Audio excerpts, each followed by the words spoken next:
Selain mulai memiliki legalitas hukum dan tanggung jawab yang semakin besar, remaja yang memasuki masa transisi kedewasaan muda juga mengalami perkembangan biologis, psikologis, dan emosional. Hal inilah yang membuat orang dewasa muda rentan terserang gangguan mental. Lalu, bagaimana mencegah agar tidak terjadi masalah kesehatan mental di usia muda? Riset Kesehatan Dasar 2018, Kementerian Kesehatan RI menunjukkan lebih dari 19 juta penduduk berusia di atas 15 tahun mengalami gangguan mental emosional. Dan lebih dari 12 juta penduduk berusia di atas 15 tahun mengalami depresi. Selain itu, berdasarkan sistem registrasi sampel yang dilakukan Badan Litbangkes Kementerian Kesehatan RI 2016 menunjukkan bahwa data bunuh diri per tahun sebanyak 1.800 orang atau setiap harinya ada 5 orang yang melakukan upaya bunuh diri. Serta 47,7% korban bunuh diri berada pada usia 10 hingga 40 tahun yang merupakan usia remaja dan usia produktif. Kondisi ini cukup menjelaskan bahwa Indonesia termasuk darurat kesehatan mental. Saya sempat bertemu dengan Fadilah, seorang anak muda yang mengalami masalah kesehatan mental yang dirasakan sejak bangku SMA. Kepada saya, dia bercerita kalau masalah psikis yang dialami salah satunya karena ia tidak mendapatkan pola asuh yang baik dari kedua orang tuanya. Hal ini sehingga menyebabkan Fadilah tidak bisa merasakan adanya kedekatan hubungan antara anak dan orang tua. Kalau ditanya asal-usul depresinya dari mana, ya jelas karena aku berada di lingkungan di mana aku tuh jadi service generation gitu. Aku pada saat itu bekerja seorang diri dan aku harus membantu mencukupi kebutuhan keluarga.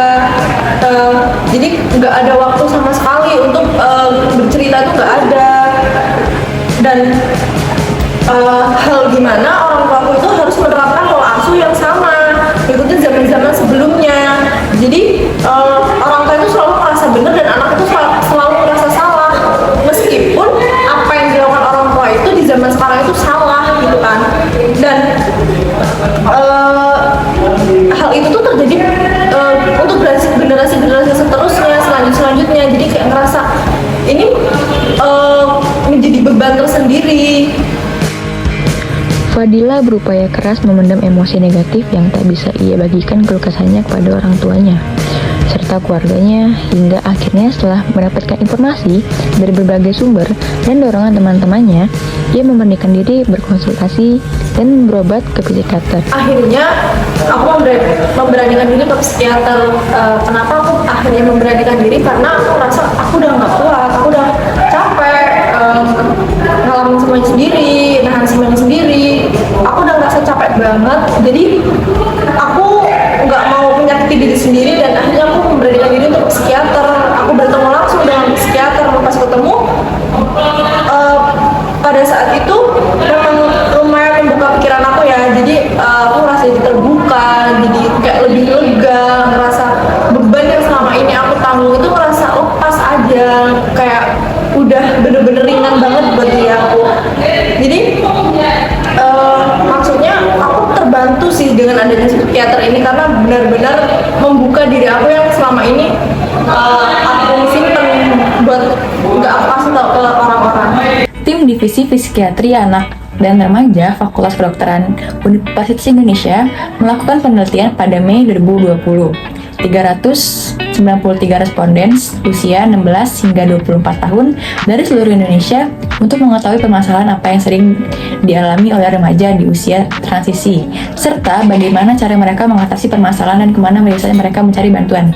Dari hasil survei kami mendapatkan bahwa ternyata mereka mengalami suatu permasalahan kesehatan jiwa, seperti misalnya kecemasan, kemudian juga gejala-gejala seperti merasa kesepian, kemudian juga merasa gejala-gejala mood yang menurun, yang merupakan suatu gejala-gejala depresi. Meskipun remaja periode transisi kedewasaan muda rentan mengalami masalah kesehatan jiwa, tapi tidak banyak dari mereka kelompok ini yang mengakses layanan kesehatan jiwa.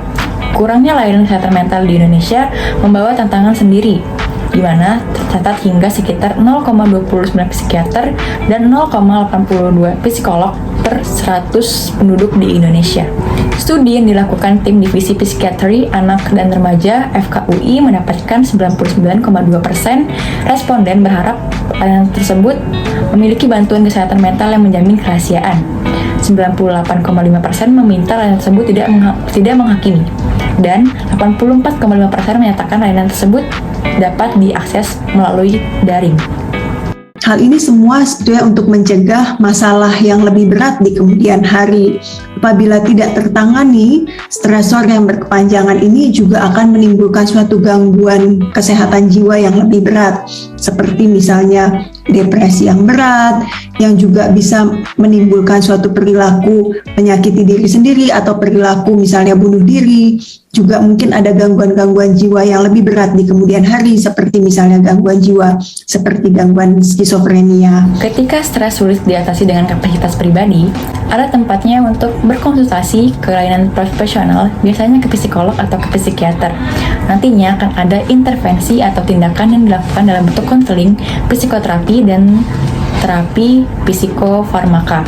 Sebagai orang tua atau guru yang menampingi remaja atau masa transisi kedewasaan, udah harus tetap menjaga komunikasi yang baik sambil melihat apakah ada perubahan emosi atau perubahan perilaku pada remaja.